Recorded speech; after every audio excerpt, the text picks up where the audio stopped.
Hey guys, and welcome to the Family Fudge. I'm Jennifer, and today on What's Cookin' Wednesday, I have another easy family classic for you. Today I'm going to be making turkey and noodle casserole. This is a good hearty casserole that's easy to throw together and perfect for when the weather starts turning cool. So stay tuned and I will show you how to make it. Here's what you're going to need.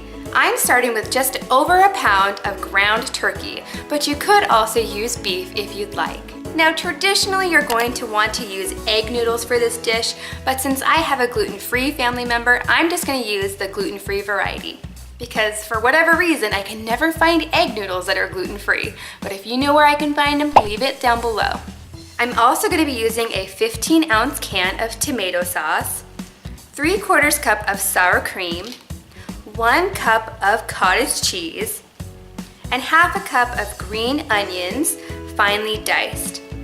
I'm also using 1 cup of cheese. You can use any cheese that you prefer, but I'm going to be using shredded cheddar. I'm also using 3 cloves of garlic. Oh yes, and I'm also going to be using some salt and pepper to taste. I'm going to start by preheating my oven to 350 degrees. Then I'm going to go ahead and cook my noodles till al dente. You definitely don't want to overcook these noodles because they're going to go in the oven as well. While my noodles are cooking, I'm going to go ahead and brown my turkey.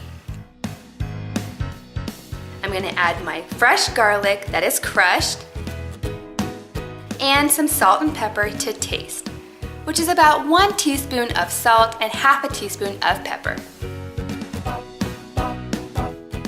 Now if you're not using a lean meat, you may want to drain the excess oil. Next, I'm going to add my tomato sauce and let this simmer on low for about 5 minutes.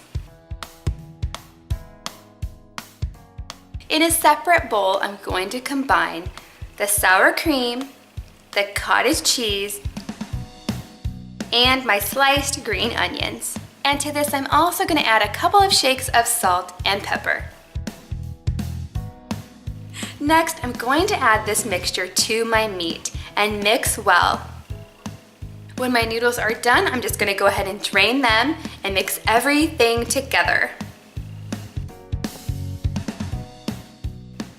Next, I'm going to dump all of this into a baking pan. You need at least a 9x13 for all of this yummy goodness. Next, I'm going to sprinkle the top with the cheese. I'm going to put this in my preheated oven for about 20 to 25 minutes or until the cheese is brown and bubbly.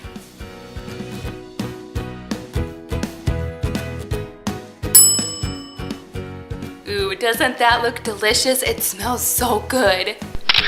When it's cooled down enough, you can dig in. Now this is definitely a classic, not a fancy or hard to make recipe at all, but so satisfying. Okay guys, thank you so much for joining me today. If you like this video, please give it a big thumbs up and don't forget to subscribe if you're not already, because I like to share new recipes all the time. Thanks for watching and I'll see you next time.